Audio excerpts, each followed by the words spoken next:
हा डोळ्याचा आजार आहे आणि काठीचा आजार आहे. हा ज्यूस चालू केल्यापासून माझा डोळ्याचा पडदा वगैरे क्लीन झाला आहे आणि पुढे अजून डॉक्टरची चालू आहे ते औषध. ब्रेनचा प्रॉब्लेम आहे तर सुप्रिया पवार आहे ना, त्यांची बहीण आहे.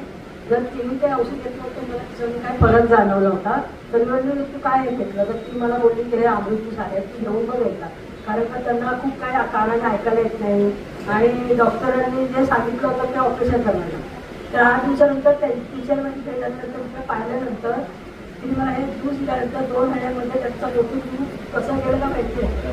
म्हणजे पूर्ण कॅन्सर झालं ऑपरेशन त्यांचं डोळ्याचं आणि डोक्यापासून जे पाय त्यांचे काळे पडले होते पूर्ण, तेही ते पूर्ण पांढरे त्यांचे पाय झाले असं. आणि ज्यूस तर चालूच आहे त्यांचा आणि बाकी काय प्रॉब्लेम आहेत त्यांचे तर जे त्यांचे ट्रीटमेंट चालू आहे. तेही दूर होतील, काय प्रॉब्लेम नाही.